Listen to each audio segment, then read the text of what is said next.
Alors, on va démarrer donc cette première partie de l'après-midi qui porte sur les orientations, donc les pistes d'action, hein, que faire une fois qu'on a identifié les problématiques. Et on va commencer cette session par une intervention de Madame Asnar et Madame Fett, qui sont toutes les deux membres de l'IREPS Occitanie. L'une positionnée, Margot Fett, sur le département de la Haute-Garonne, et Karen Asnar qui est positionnée sur les Pyrénées-Orientales, et qui sont pour l'une référente régionale au sein de l'IREPS sur les questions de santé mentale, et pour Margot, référente de tout ce qui touche au CLS-CLSM. Oui, pardon. Excusez-moi. Voilà, donc je leur laisse la parole. Bonjour. Donc aujourd'hui, on est là pour vous présenter très rapidement, ça durera un petit quart d'heure, le thème de la santé mentale dans les politiques publiques territoriales et locales, parce qu'on a trouvé que ça nécessitait un petit peu d'explication. C'est quand même très très vaste et très très complexe. Donc on a choisi d'aborder ce sujet-là de la manière la plus concrète possible. Et donc, on va aborder le sujet de manière assez globale. Donc, dans le principe, les enjeux et le contexte, c'est l'augmentation des besoins et des attentes vis-à-vis des soins psychiques et psychiatriques. On en a parlé bien ce matin. Et effectivement, il y a des besoins, il y a des attentes. Et parfois, les moyens ne sont pas forcément là. Le soin psychique doit s'inscrire dans un écosystème favorable au rétablissement des personnes. J'ai pu en parler aussi à la pause avec certaines personnes. Cette thématique est portée, la thématique de la santé mentale en globalité, est portée en France et au niveau territorial, avec des priorités, notamment sur les assises de la santé mentale fin 2021. Certains ont dû en prendre connaissance. Avec 30 mesures et un chiffre de 1,9 milliard dédié sur 5 ans à la thématique santé mentale en global. Les feuilles de route sur la santé mentale et la psychiatrie de 2019, qui sont déclinées en région sur les feuilles de route régionales. Donc nous avons une feuille de route régionale santé mentale en Occitanie.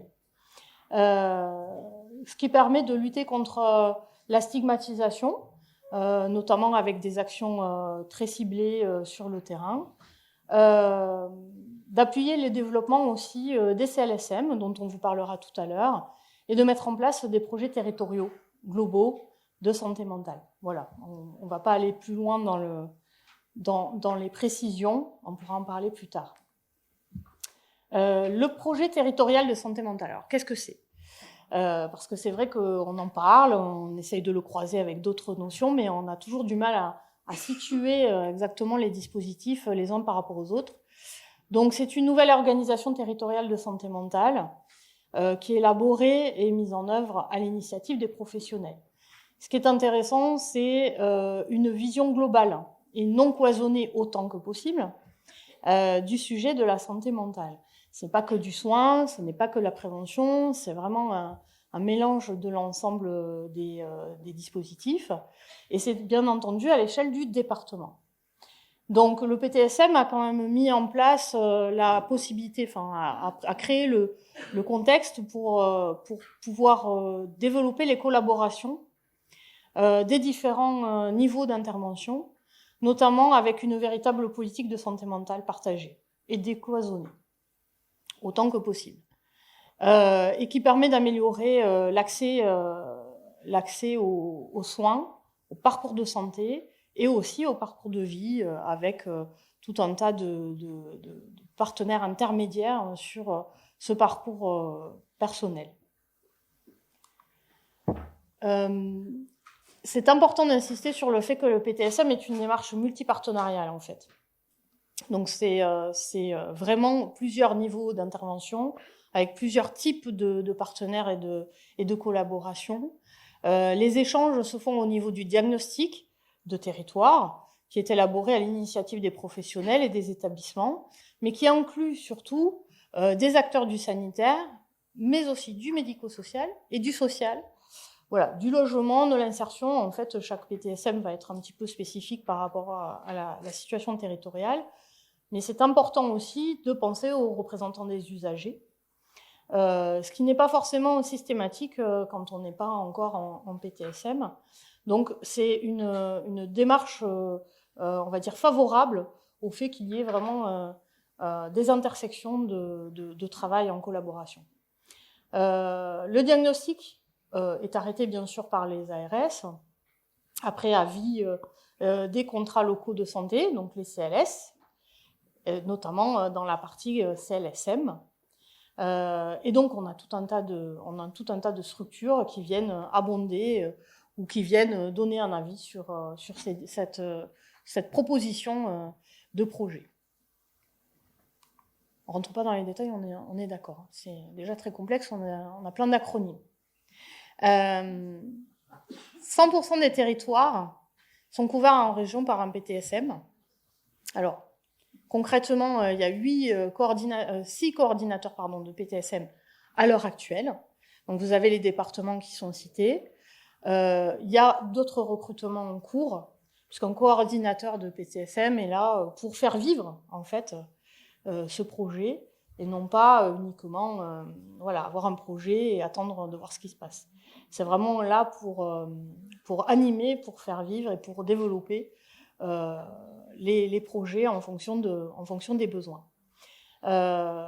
Et ensuite, on va élaborer aussi les contrats territoriaux de santé mentale qui sont en cours sur 13 départements à l'heure actuelle au niveau de l'Occitanie. Voilà. On aura des questions certainement. Et pour synthétiser l'articulation entre les conseils locaux de santé mentale et les projets territoriaux en santé mentale, les PTSM, ils sont à l'échelle du département, alors que les CLSM, c'est vraiment une dynamique locale au niveau des villes et des intercommunalités. Donc le conseil local de santé mentale, il va donner son avis sur le diagnostic, sur le projet. Ça peut être aussi une fiche action dans le cadre du PTSM. Et donc l'articulation, elle se fait à ce niveau-là. Il y a aussi des réflexions nationales en ce moment sur cette articulation, justement. Comme les PTSM, c'est des dispositifs nouveaux qui sont en cours de création. Donc le 29 novembre à Nantes, il y a la journée nationale des CLSM où seront abordés ces questionnements avec les ARS, les élus, les représentants d'usagers et également les professionnels du secteur médico-social, sanitaire et social. Bon, donc du coup, le nuage de mots serait très certainement venu abonder cette image que vous connaissez certainement, que sont les déterminants de santé mentale, puisque l'idée, c'est aussi de retravailler. Alors, on ne va pas redéfinir, puisque ça a été fait ce matin, les déterminants de santé mentale, mais c'est vrai qu'on est sur ces 3 domaines principaux. Les ressources psychologiques individuelles, ce matin, ça a été abordé, donc on passerait rapidement. Le tissu relationnel et le contexte politique et sociétal. Et c'est vrai qu'il y a eu pas mal de questions sur ces sujets-là. Petite définition très rapide. Alors, je ne veux pas m'énerver contre la zapette. Surtout pas. Voilà. Donc, la promotion de la santé mentale, c'est une définition qui est très globale. Ce qui est important, c'est aussi de prendre en compte le fait que la santé mentale, c'est un élément, une composante de la santé en général. Et ça, c'est important aussi de le comprendre, et que dans cette promotion de la santé mentale, vous avez la petite partie prévention des troubles mentaux, qui est aussi la partie soins, la partie accès aux soins de manière plus spécifique. Donc la santé mentale englobe énormément de notions, et c'est pour ça qu'on a voulu mettre cette définition là. Hop là, voilà. C'était bien jusqu'à présent. Hop, voilà. Et ce qu'aurait aussi fait ressortir le nuage de mots, qu'on imagine, c'est les déterminants de la santé qui sont en lien avec les politiques sociales et économiques. Par exemple, les inégalités sociales, les services sociaux, les politiques de l'emploi, les politiques de crèches et des écoles, sur lesquelles, en fait, qui sont des compétences des villes et des intercommunalités, sur lesquelles, du coup, il est possible d'avoir un impact, d'agir en tant que technicien et élu local, et du coup, d'avoir un impact sur la santé mentale des habitants et habitantes. La culture également, les infrastructures, tout ça, voilà, c'est des compétences locales. Donc la santé mentale, c'est pas à proprement parler une compétence des villes et des intercommunalités, mais par le biais d'autres compétences, il est possible d'avoir un impact. Comment ? Ah, et bien du coup, on va pouvoir illustrer ça avec le nuage de mots.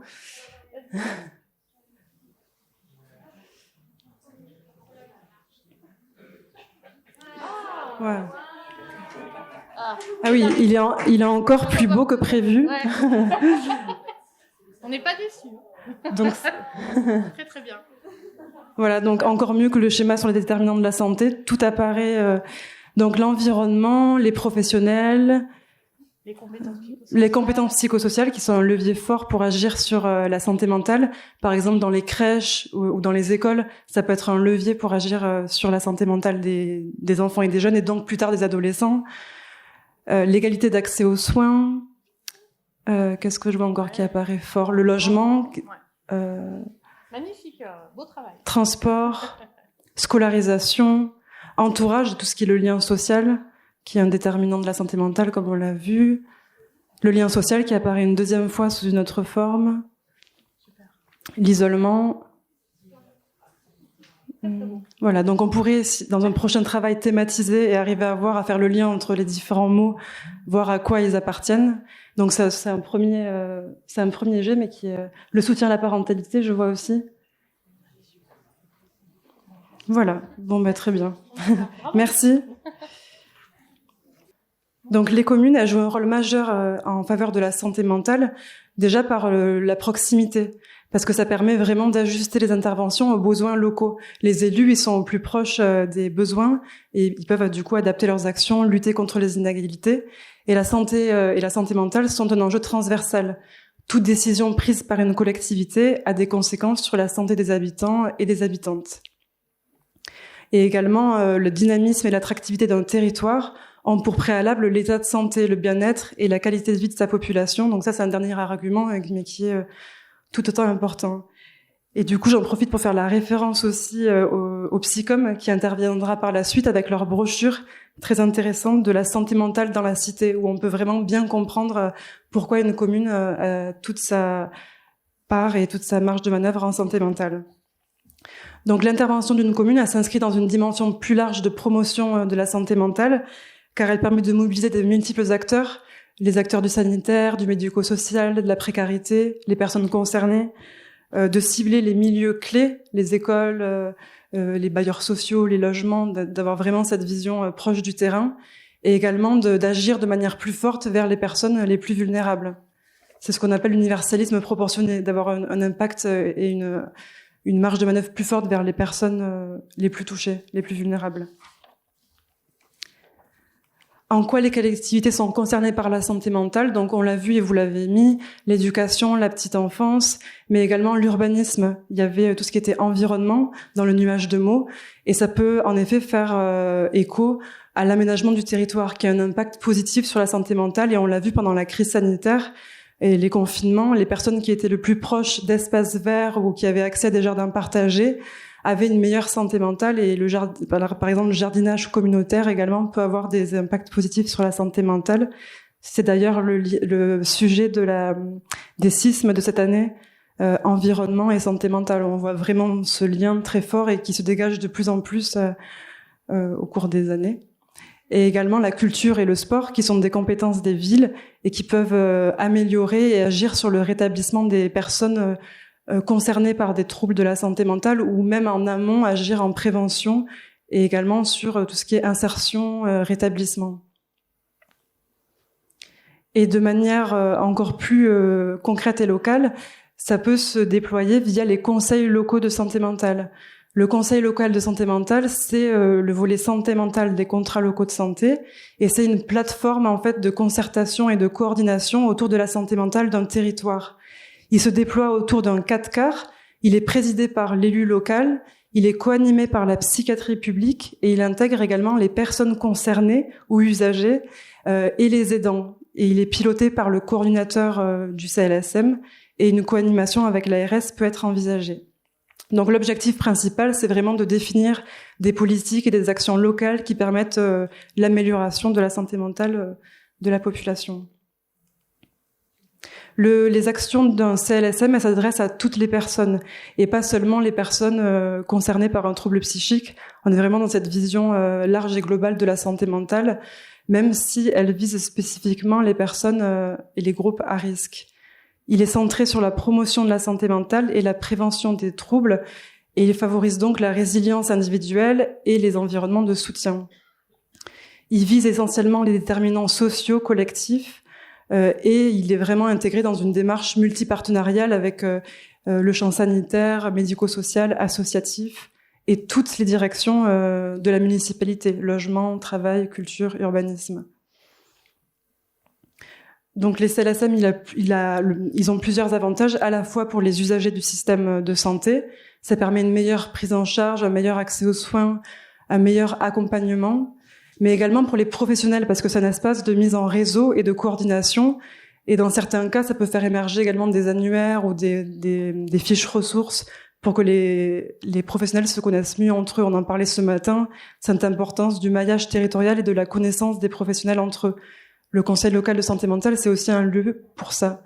Et également pour la population, parce que ça favorise une approche citoyenne, ça prend en compte la santé mentale dans la cité, ça favorise l'attention portée à autrui et ça informe sur les troubles mentaux et les handicaps psychiques pour une meilleure représentation et une lutte contre la stigmatisation. Okay. Donc on l'a déjà abordé, mais le CLSM, il se déploie autour des personnes concernées, avec un maillage territorial assez large, comme vous pouvez voir les acteurs du parcours de santé mentale, de la prévention à l'insertion. La participation des personnes concernées, c'est un enjeu majeur dans les politiques territoriales et locales en santé mentale. Et pour la favoriser, c'est important de co-construire dès le début de la démarche le projet, de construire un langage commun avec la vigilance dans le choix des mots et leur signification, expliquer bien aux professionnels le contexte de la démarche et également de changer les rapports. Par exemple, on va pas forcément faire une réunion dans les mêmes conditions qu'une réunion formelle dans le cadre d'un CLSM qui intègre des personnes concernées. On va adapter le lieu, on va adapter les méthodes d'animation pour ne pas avoir un rapport forcément descendant.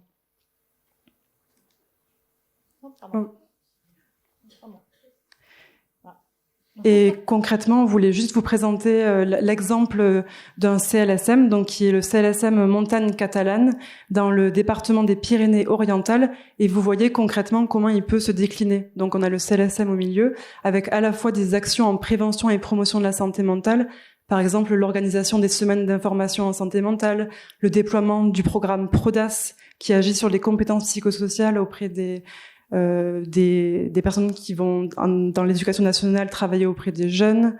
Ça permet d'améliorer le parcours et de prise en charge et également de renforcer le réseau et la dynamique entre partenaires. Donc on a vraiment ces trois angles qui est bien représenté dans le CLSM Montagne Catalane. Voilà, en conclusion, on peut retenir que les dispositifs locaux comme le CLSM sont une déclinaison finalement au plus près des besoins du territoire, des orientations départementales, régionales, mais aussi nationales. Tout est vraiment imbriqué et cohérent dans le meilleur des cas.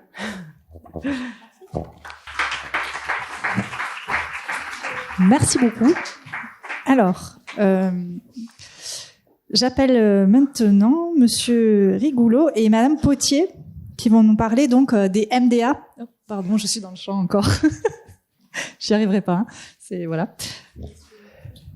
Oui, si vous voulez, tournage des PowerPoint. Donc, ils font partie de la coordination régionale des MDA. Voilà. Bon, moi, je me présente. Donc, je suis Ingrid Potier. Je suis coordinatrice de la Maison des Ados du Tarn. Et j'occupe avec mon collègue qui est pas là, Bruno Chichignou, qui est directeur de la Maison des Ados de l'Hérault, une partie de la mission de coordination régionale des maisons des ados Occitanie. Et Philippe aussi, mais avec un rapport plus sur le régional, sur le national. Peut-être. Mais tu t'es présenté tout à l'heure. C'est ça. Il s'était présenté déjà. Donc du coup, l'idée c'est un peu vraiment de vous parler des maisons des ados de manière un peu générale et plus particulièrement sur l'Occitanie. Et puis après, on répondra éventuellement à vos questions. Donc du coup, les maisons des ados, elles ont été initiées vraiment avec l'idée au départ d'être sur des lieux dédiés aux questions adolescentes, qui puissent aussi s'adapter au temps et au mode de vie aussi des adolescents, mais aussi de pouvoir recevoir dans ces structures leur entourage, même si on est vraiment sur des structures dédiées aux jeunes. Et l'idée, c'est vraiment de pouvoir accueillir questionnements, difficultés, souffrances sous toutes ces manières, sous toutes ces formes et quelles que soient les thématiques, dans un espace qui soit peu contraignant, plutôt souple et plutôt accessible. Et les objectifs vraiment globaux, en tout cas, c'est vraiment d'apporter une réponse très globale, très large, pluridisciplinaire, pluri-institutionnelle. On en a déjà un peu parlé ce matin. Et puis proposer vraiment un espace d'accueil, un espace de parole, un espace d'écoute, qui permet d'être vraiment dans la question de la prévention, dans la question de favoriser l'accès aux soins. On y reviendra. Les structures maisons des ados ne sont pas des lieux de soins.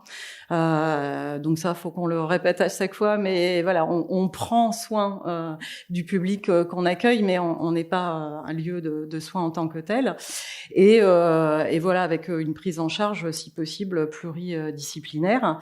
Et on est vraiment là pour soutenir les jeunes dans leur projet de vie, dans leur projet d'autonomie. Ça, c'est important aussi pour nous.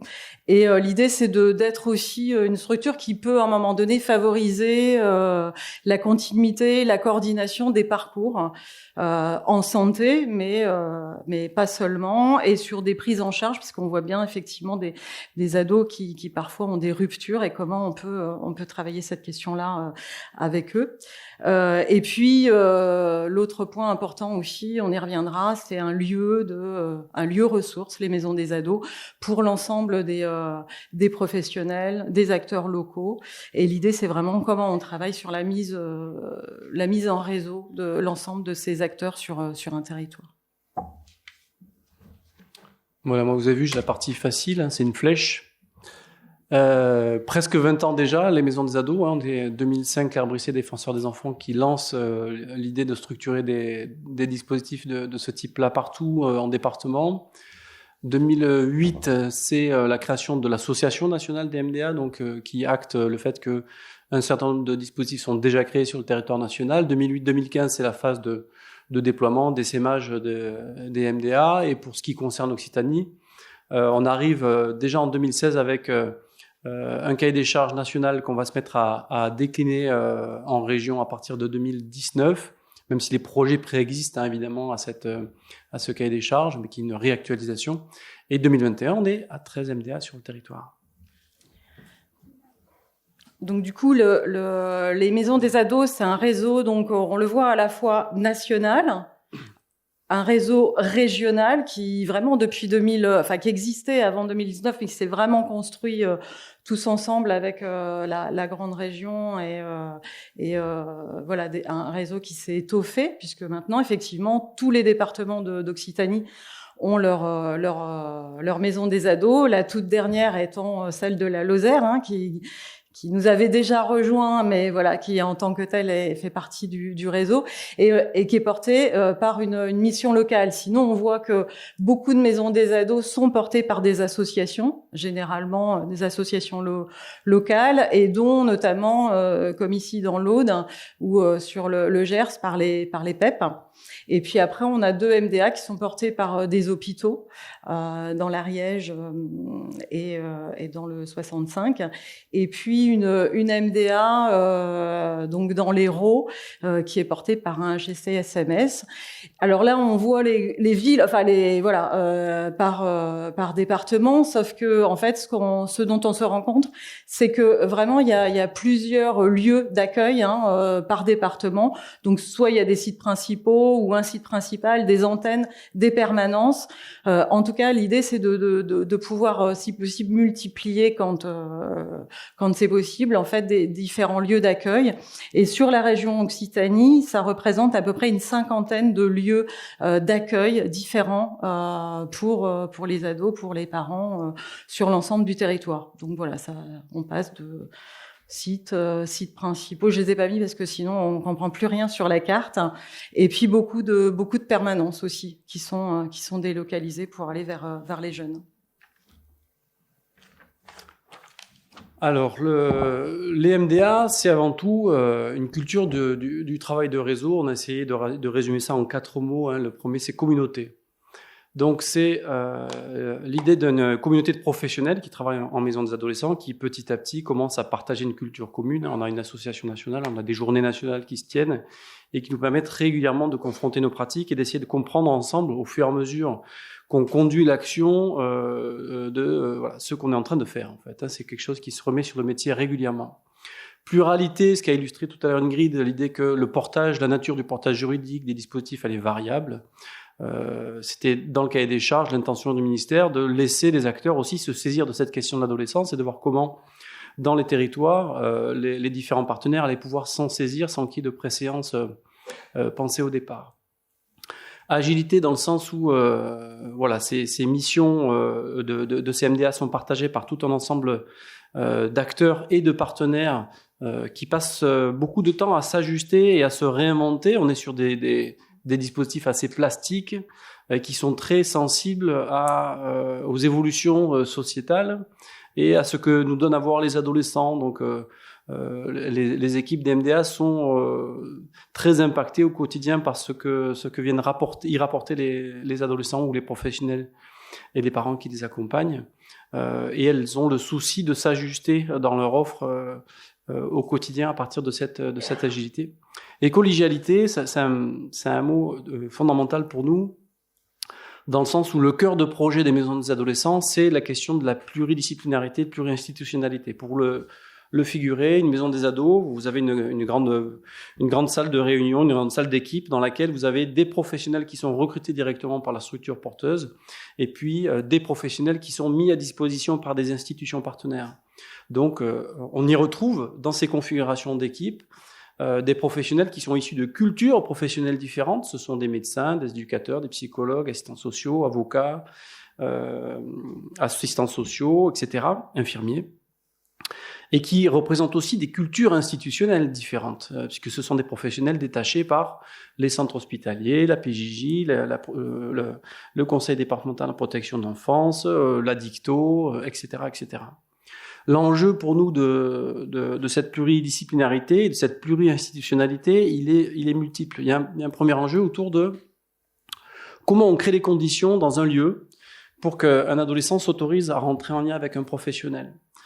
Et ce qu'on a bien identifié, c'est que, j'en parlais tout à l'heure dehors avec je sais plus qui, l'adolescent, il choisit la personne dans laquelle il va placer sa confiance et qui va lui permettre de trouver un espace d'élaboration psychique d'une difficulté qu'il traverse, qu'il rencontre.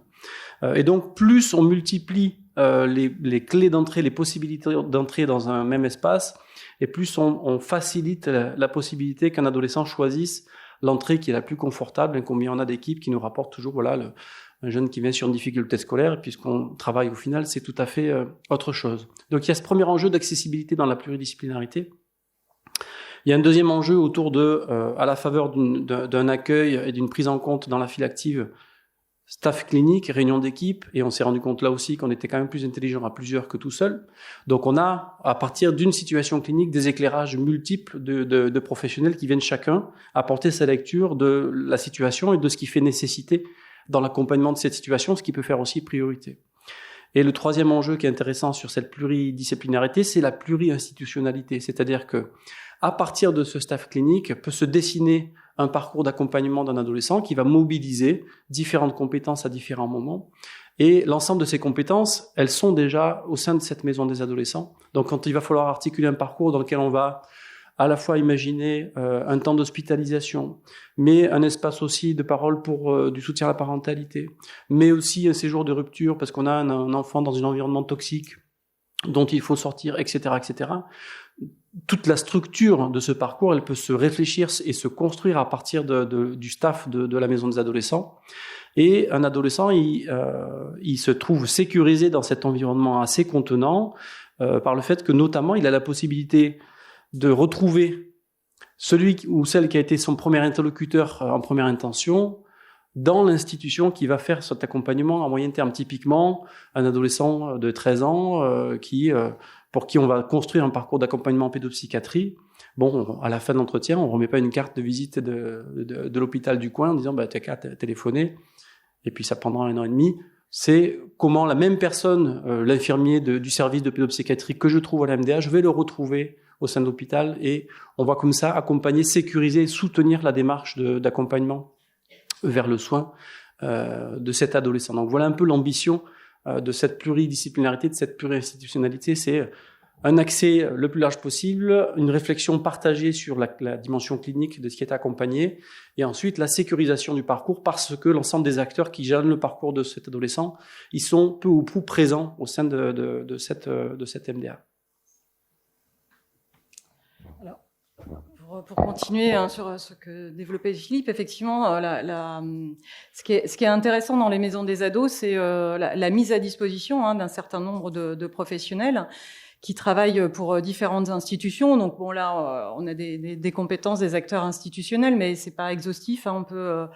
On peut élargir en termes de santé, en termes d'action sociale, du conseil départemental, de l'ASE, de l'éducation nationale, l'éducation populaire, de la justice. Enfin voilà, on a vraiment plein de possibilités et d'ouvrir au maximum ces partenariats, ce qui permet effectivement à un moment donné de mieux comprendre qui fait quoi en dehors de la maison des ados, parce que la maison des ados, elle n'a pas pour vocation à faire ce qui se fait déjà, mais bien de éventuellement coordonner, en tout cas de mettre en mouvement les uns avec les autres, et surtout effectivement de permettre à des jeunes de rentrer en lien avec des structures peut-être qu'ils ne connaissent pas ou en tout cas vers lesquelles ils n'iraient pas d'emblée. Donc ça c'est un phénomène intéressant. Et puis l'autre point vraiment, c'est que chaque maison des ados a un fonctionnement et des ressources très très différentes les unes des autres en fonction des territoires. Donc voilà, ce qui se fait dans certaines maisons des ados ne se feront pas ailleurs. Par contre, on a 4 missions socles, c'est-à-dire des choses qu'on retrouve dans toutes les maisons des ados. C'est donc l'accueil, l'écoute et l'information, donc de manière très généraliste, quelles que soient les thématiques. L'évaluation et le repérage des problématiques, des situations. La prise en charge, mais qui reste de courte durée, et avec souvent fait d'aller et retour dans les maisons des ados. Un jeune, il vient, il repart, il revient, il peut revenir des années plus tard. Enfin voilà, il y a pas de contrainte, il y a pas de contrat. C'est libre à lui de l'utiliser comme il veut. Et puis la question de l'orientation qui fait que à un moment donné, on va pouvoir s'articuler avec les structures, les ressources locales, pour permettre de répondre au mieux à des situations, à des besoins qu'un jeune pourrait avoir, et avec lui, et comment on va accompagner cette orientation, et seulement si besoin, parce que on oriente aussi beaucoup en interne dans les maisons des ados entre professionnels. On vise 3 publics cibles, les jeunes, donc adolescents, jeunes adultes. Donc certaines MDA, en général, c'est 11, 21, voire 25 ans. Pour de plus en plus de maisons des ados, c'est aussi jusqu'à 25 ans, jeunes adultes. Les parents et les familles, on s'aperçoit qu'on accueille beaucoup de parents avec ou sans ados sur les maisons des ados. Et puis les professionnels qui accompagnent familles et adolescents. Et puis des conditions d'accueil et des valeurs auxquelles on tient beaucoup. C'est donc la notion de gratuité pour que cette accessibilité chez nous soit possible. La libre adhésion, donc jamais de contraintes peut-être sur le premier accueil des fois, parce que l'ado il est un peu tiré, on en parlait ce matin, la demande elle est souvent du côté des adultes et pas forcément du côté des ados. La possibilité de venir avec ou sans rendez-vous, le principe de l'anonymat ou sinon de la confidentialité, et puis la possibilité d'y venir par plusieurs portes d'entrée, qu'elles soient voilà, sur une démarche individuelle ou plutôt collective. Un très rapide portrait, hein. On ne savait pas très bien si vous connaissiez les MDA, donc juste quelques données pour vous faire toucher du doigt cette réalité. Une quarantaine d'heures d'ouverture hebdomadaire en moyenne, la possibilité de rendez-vous en moins de 2 semaines et, comme le disait Ingrid, des accueils spontanés, des équipes de taille autour de 14 professionnels, comprenant l'ensemble des professionnels qui travaillent ou qui sont détachés. Mais qui représente, je précise, autour de 8 ETP. Parce qu'on pourrait croire que, voilà.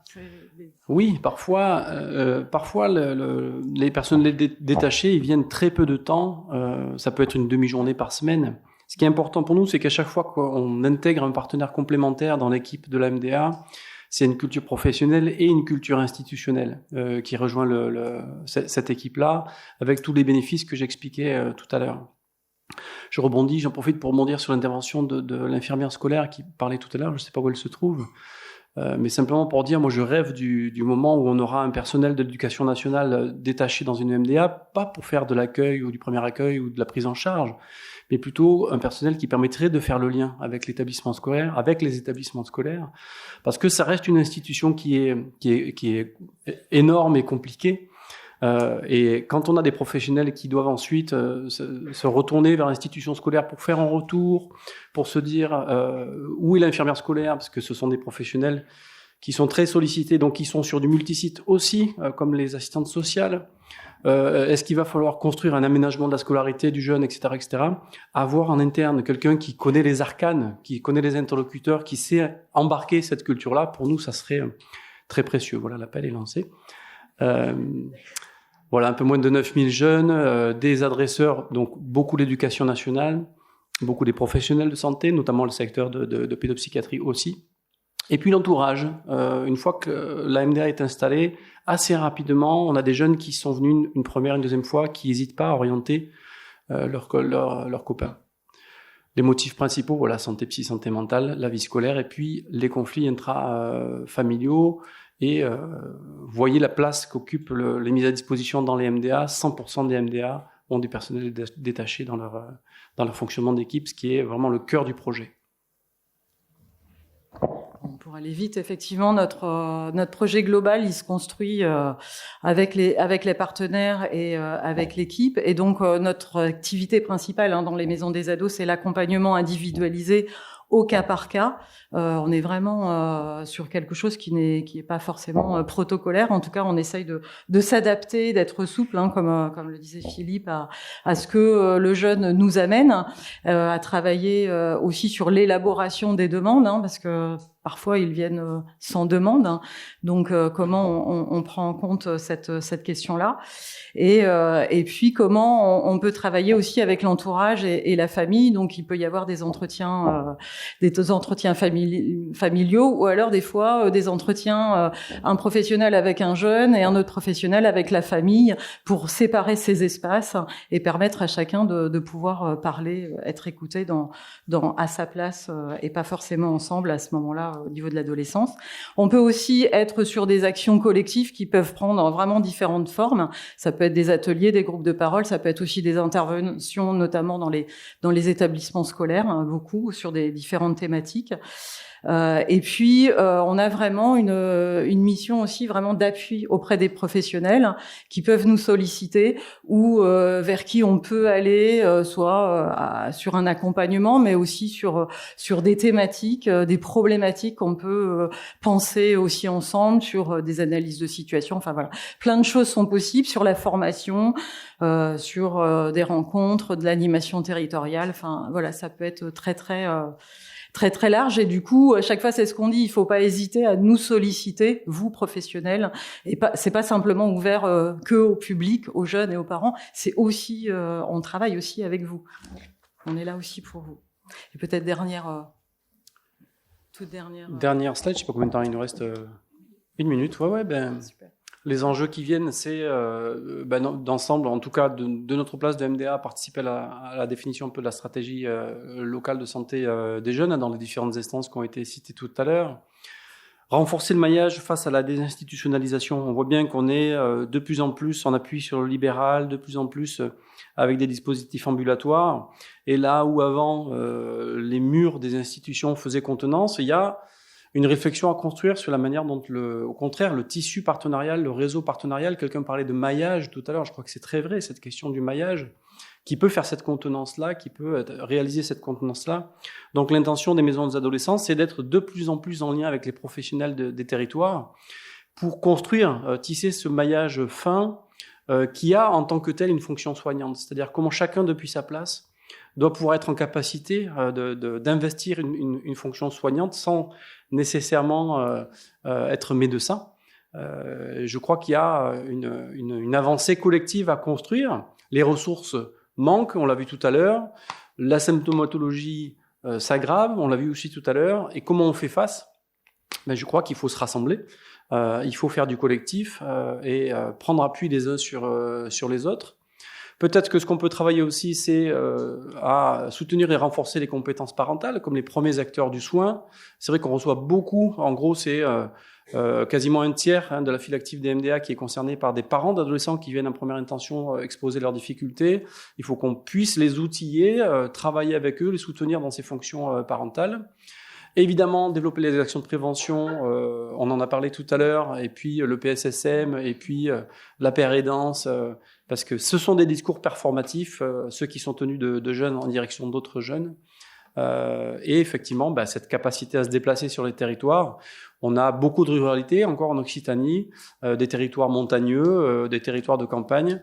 Donc comment, soit en prenant résidence chez des partenaires, soit en organisant notre propre mobilité d'équipe, on arrive à aller au-devant de ces adolescents qui sont parfois très en déni. Michel, il parlait de déni en intro ou en refus de soins, et comment on va aller chercher pour les accompagner au plus près de leur lieu de vie. Voilà, j'espère que c'est plus clair pour vous.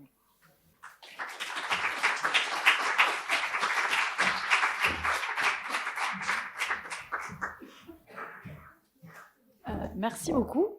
Du coup, Mohamed, c'est à vous. Donc, on accueille maintenant Mohamed Gaouti, qui est coordinateur des Déclics, du réseau Déclics, au niveau régional. C'est ça.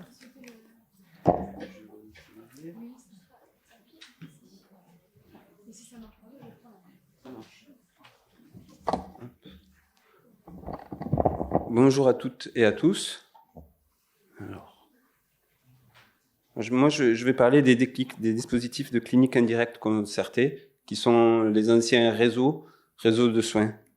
Alors, j'ai remis une petite, un petit slide là sur l'action quand même du problème à l'action, pour revenir sur le fait que c'est l'adolescence. Le docteur Vigne en a parlé un petit peu ce matin, mais il y a eu des préoccupations et il faut souligner c'est le fait que l'État, l'agence, les politiques se sont quand même intéressés finalement même si on dit assez tardivement, ils se sont intéressés et quand ils ont mis les moyens, ils ont essayé de faire au mieux. En tout cas, au départ. Pour rappeler, en France, la première unité psychiatrique de soins intensifs pour ados a vu le jour en 1986. Donc, c'est pas si loin. Et puis, dans les années 80, il y avait quand même, je m'excuse pour les psychiatres, des formes de dogmatisme, mais pas que pour les psychiatres, du côté de l'éducation spécialisée aussi, c'était le tout psychiatrique ou le tout éducatif. Donc on sort de tout ça tous ensemble.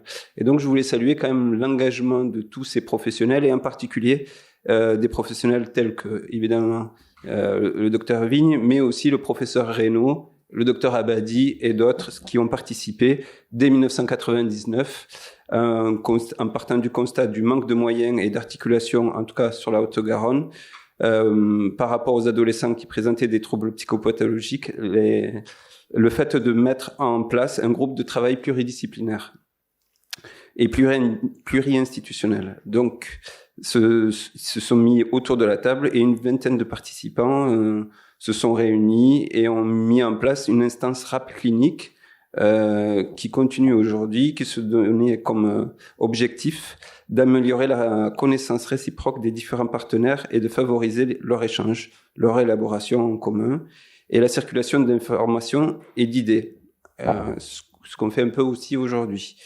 En 2004, souligne aussi la création du premier diplôme universitaire adolescent difficile, approche et pratique interprofessionnelle.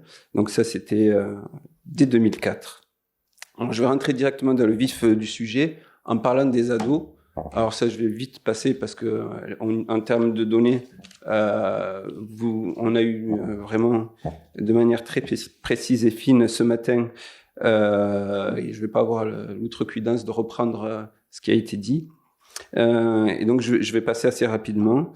Si ce n'est que quand même, on peut relever que en fonction quand même, pour les enfants en tout cas, les jeunes filles, on voit que à 17 ans, pour les filles placées, 13 fois plus de risques. Ça, c'était quand même un des chiffres que je voulais souligner. Évidemment, on parle beaucoup des enfants qui se retrouvent à 18 ans avec le drop-out lâché de partout.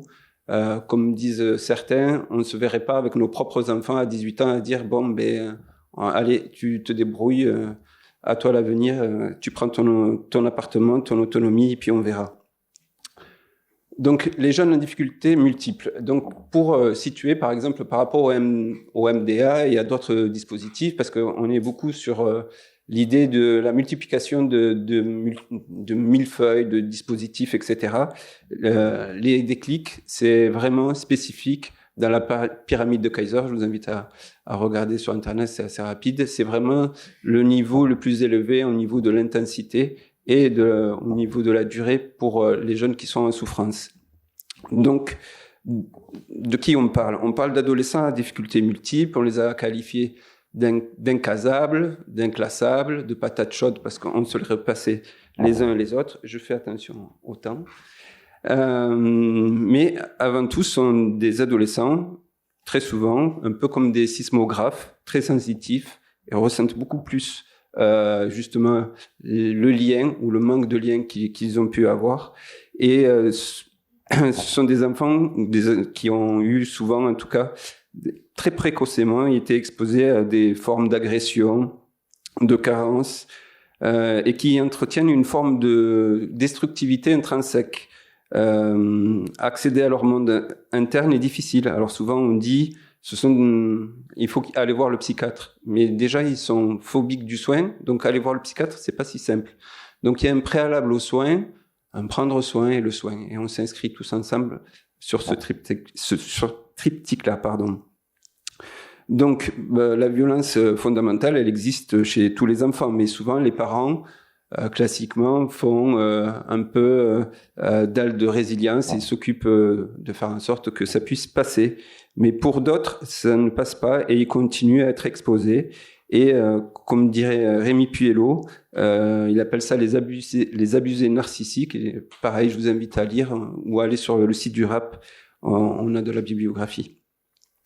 Donc, ce sont des jeunes qui luttent contre la stigmatisation aussi. C'est pas si facile que ça. Et nous, on voit beaucoup en RCP des jeunes qui se retrouvent à prendre un costume trop grand pour eux, c'est-à-dire le costume du délinquant très souvent. Donc, il y a des collègues de la PJJ ici dans la salle. Enfin, il y a beaucoup d'adologues dans la salle. Donc, vous voyez très bien les ados dont je parle. Et ils préfèrent essayer, en tout cas, tenter d'être un adolescent délinquant qu'un adolescent fou. C'est plus compliqué. Donc, ce sont des adolescents souvent frontières, à la limite vraiment de toutes les institutions. Et très souvent, ce qu'on a envie de se dire quand on parle de patates chaudes, ça va très loin. C'est-à-dire que, comme dit souvent, puisque je travaille avec lui, le docteur Vigne, on a envie de les satelliser très très loin. Alors, dans les séjours de rupture, très très loin, et il est arrivé quelquefois que avec le contexte Covid, on a une adolescente en commun, elle est partie pour 9 mois, Covid est arrivé, elle est restée 18 mois. Donc il a fallu l'accueillir et ça a été assez difficile. Alors. Donc, je commente pas le slide, je vous laisse le lire. Hein. Vous avez vu que ces jeunes-là, ils passent par plusieurs équipes. Donc, quid de qui fait le fil rouge un peu de leur placement. Alors, on a parlé des familles. Évidemment, ils ont pas des parents et ils peuvent avoir des parents tout à fait ordinaires pour certains. Et là, on peut voir quand on recherche, mais je vais rentrer plus précisément sur le travail clinique. Quand on recherche un petit peu, qu'on fait des investigations, on peut trouver des difficultés psychiques, sociales, manque de ressources, manque de prothèses sociales. Et des traumatismes divers et variés. Hop. Là, c'est la coordination et les enjeux qu'il y a pour nous tous, quels que soient nos champs, que ce soit du social, du judiciaire, le travail de l'insertion qui est fondamental aussi parce que ce sont de futurs citoyens en devenir et donc le travail, l'autonomie, l'insertion sociale, c'est vraiment fondamental. Donc la médecine de ville aussi, c'est important de travailler avec les médecins de premier recours. Et on a entendu tout à l'heure la consultado, avec qui je peux un peu travailler quelquefois. On voit bien que c'est très important, la connaissance des médecins de premier recours. Là, j'ai voulu vous montrer un petit peu la constellation partenariale et transférentielle que peuvent avoir ces ados. Je ne sais plus qui est-ce qui a parlé de confiance, il me semble que c'est Monsieur Rigolo. Avec les ados, ils peuvent se retrouver quand même avec ce partenariat. Hein. Et donc, dans ce partenariat, on voit bien qu'ils peuvent choisir, effectivement, l'infirmière scolaire. J'ai été longtemps sur l'UMES, une équipe mobile en pédopsychiatrie, et effectivement, les infirmières scolaires sont souvent détentrices de beaucoup alors de la bobologie parfois, mais parfois de choses très très compliquées, de ce que peuvent vivre ces jeunes-là. Et donc, gagner la confiance des ados, c'est un peu, comment je pourrais dire ça? La confiance des ados, c'est un peu ce qu'on doit créer aussi entre nous, là, chez les adultes. C'est une histoire de confiance, mais la confiance, ça se gagne avec les ados vraiment goutte à goutte, et ça se perd en litres. Donc, voilà, il faut réussir à travailler là-dessus. Alors, les déclics, c'est une spécificité de la région d'Occitanie. Donc, il faut être parfois un peu dire, on arrive à être créatif, original, aussi dans le sud-ouest. Et alors, initialement, c'est Rezado qui a été créé dès 2004. Donc, ça fait plus de 18 ans que Rezado existe dans le 82 et le rap est arrivé un petit peu après, dès 2007-2008, mais il y avait déjà le rap clinique, comme je vous disais tout à l'heure. Moi, j'appartiens à une équipe ressources, donc je suis pas tout seul. Je suis avec le docteur Pavone Séverine et Agnès Chamoy-Douglas, qui sont mes collègues. Moi, je suis à mi-temps sur le rap 31 et à mi-temps sur cette équipe régionale. Donc, qui est partie en fait d'une échelle départementale, un collectif s'est créé et à partir de là, on a eu l'appui, le soutien vraiment de l'ARS pour créer l'équipe ressources. Alors, les dispositifs, les déclics, ce sont des dispositifs départementaux. Donc, ils ont des missions qui, je reprends très vite, le suivi des situations et l'appui aux professionnels, l'animation de réseaux de partenaires sur le territoire d'intervention. Le portage, il peut être différent. Le RAP, par exemple, le réseau Adolescence Partenariat, c'est une association. Rezado aussi, mais si je pense à Résilado, par exemple, pour l'Hérault, c'est un GCMS. Et si je pense à Parcours Ado dans le 81, pour les collègues du Tarn, c'est hospitalier. Donc, vous voyez, il y a différentes formes qui existent. Et ça appartient vraiment à chaque territoire. On parle de maillage depuis tout à l'heure, de réussir et de discuter et accompagner par l'équipe ressources pour choisir, et avec l'appui de l'ARS évidemment, et des départements, puisque c'est sur l'échelle départementale. Les principaux financeurs, donc je vous laisse lire, et la composition des équipes, c'est vraiment une complémentarité et c'est spécifique à chacun. Par exemple, Rezado, ils se sont construits avec une pédopsychiatre et une équipe de psychologues, éduc, psycho. Très rapidement, le RAP 31, on a un plateau technique composé de pédopsychiatres, médecins, anthropologues, éducateurs, et il y a, j'insiste sur ce que disaient aussi les collègues précédents, sur l'aspect de complémentarité, de mise à disposition, le fait de on a une collègue de la PJJ, donc il y a beaucoup de choses qui peuvent se faire. Et je parle sous le contrôle de la salle, mais il me semble qu'en 2016-2017, il y avait une expérimentation qui avait été mise en place par l'ARS pour croiser les stages de professionnels. Donc moi, par exemple, je m'étais retrouvé de la pédopsychiatrie dans l'éducation nationale, et on pouvait faire des choses comme ça. Ce sont des initiatives donc c'est qui a vraiment à renouveler. Donc, les réseaux, les déclics ont une méthode pour travailler. Alors, la méthode, c'est d'abord avoir une charte, puisqu'on travaille avec le consentement des parents. On peut pas travailler comme ça, sans rien. Chaque dispositif a une tranche d'âge, mais globalement, on a tous commencé avec l'adolescence, et on s'ouvre sur les 0-25 ans, on en a parlé ce matin. Une fois qu'on a l'accord, eh ben, on est d'abord sollicité par un professionnel, et après on recherche l'accord à travers la charte. Et une fois qu'on commence à avoir l'autorisation, très rapidement, il faut il y a l'éligibilité, très souvent on est d'accord, et il y a une reconstitution du parcours de vie.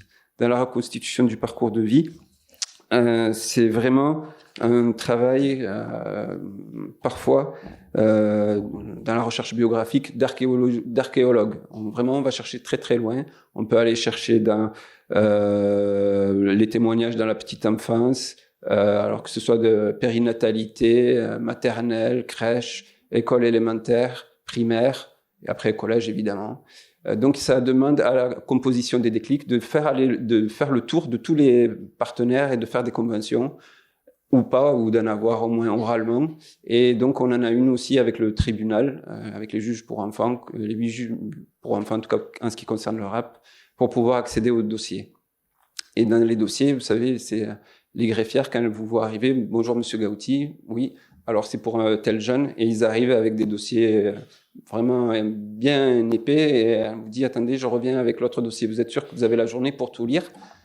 Ben oui, on va faire en sorte. Et donc ce travail d'investigation est de vraiment, j'insiste là-dessus, de parcours, c'est brique après brique qu'on reconstitue souvent avec des trous dans ces parcours de vie traumatiques. On essaie de revoir, de reconstituer le parcours de vie, le parcours de soins. Ensuite, il y a ce qu'on appelle les réunions déclic. Donc là, à ce moment-là, il y a un tour de table qui est fait. Évidemment, tout le monde a signé la charte pour discuter du jeune. Et là, on est souvent dans des impasses, parce que quand on fait appel à nous, vous avez compris, c'est que on n'y arrive plus du tout.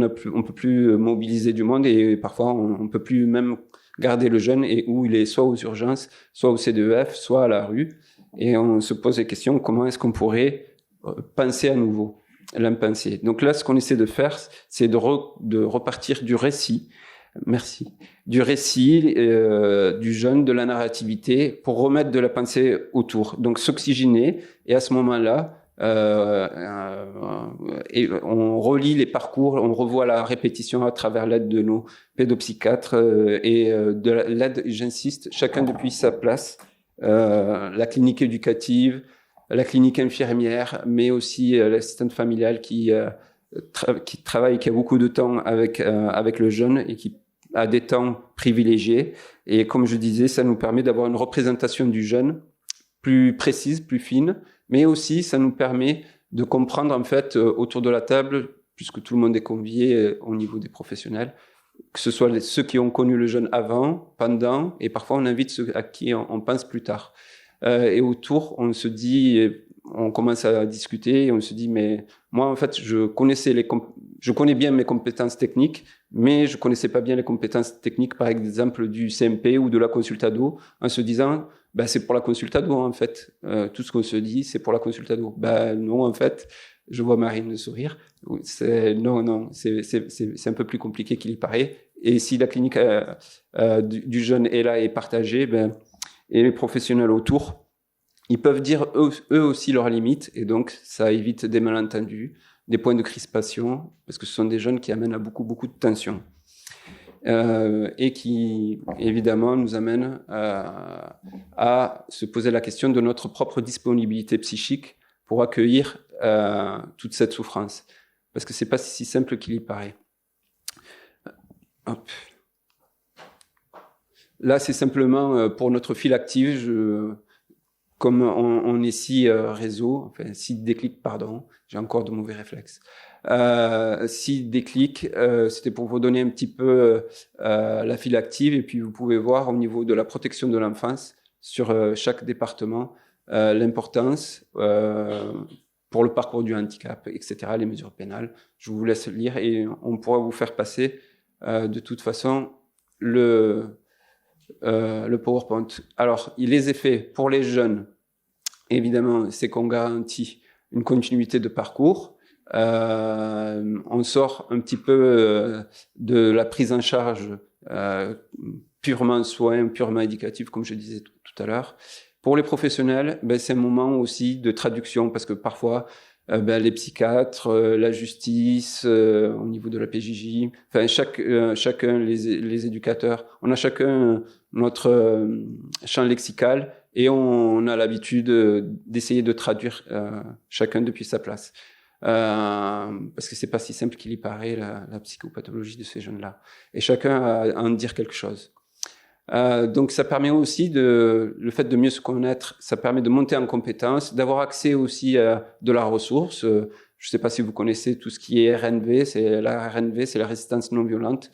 C'est vraiment intéressant de pouvoir s'intéresser aux stratégies d'escalade et de désescalade avec ces jeunes-là et comment on peut faire. L'impact économique, évidemment, puisque quand même, si on peut éviter les passages aux urgences non préparés, etc., parce qu'un passage aux urgences ou dans une unité de crise, c'est pas si ça peut faire des effets sur le jeune, notamment sur son adhésion et la confiance qu'il peut avoir envers un soignant. Sur le territoire, évidemment, il y a une interconnaissance des acteurs entre eux, une mutualisation des ressources, le décloisonnement dont on essaie tous de tendre vers ce fameux décloisonnement, même si c'est compliqué. Mais on fait confiance à l'intelligence collective pour essayer, on en a parlé un petit peu tout à l'heure, pour essayer d'aider ces jeunes-là. 2 minutes. Merci. Alors, le pari de la complémentarité à travers les regards pluridisciplinaires avec les équipes justement qui sont de plus en plus mixées avec de la mise à disposition, les stages croisés. Voilà, il faut vraiment essayer de faire en sorte de pousser et tendre vers cela. Alors là, sur les enseignements tirés de notre expérience, vous voyez, il y a quand même l'idée d'un lieu neutre pour pouvoir se confronter, s'affronter parfois, parce que ce sont des jeunes et on est sur des parcours parfois héroïques. Je vous cache pas, quand ils portent plainte contre vous, parce que ils disent en tout cas que vous les avez à toucher, vous partez en garde à vue, on vous appelle le vendredi à 17h pour vous dire Mohamed, qu'est-ce que tu penses là? Un chef de service pour vous dire il est parti en garde à vue, on sait que c'est un affibulateur, le jeune, etc. Mais là, il y a la gendarmerie qui est venue. Bon, voilà, il y a ces choses très compliquées. Et donc, pour le travailleur social qui est parti, il faut réussir à y croire à nouveau.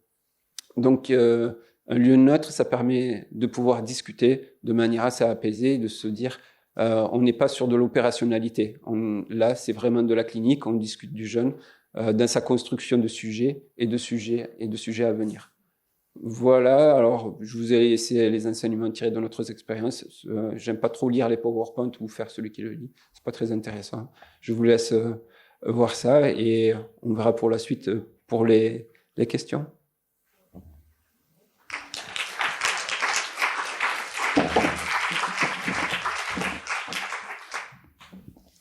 Merci beaucoup, Mohamed. C'était extrêmement intéressant.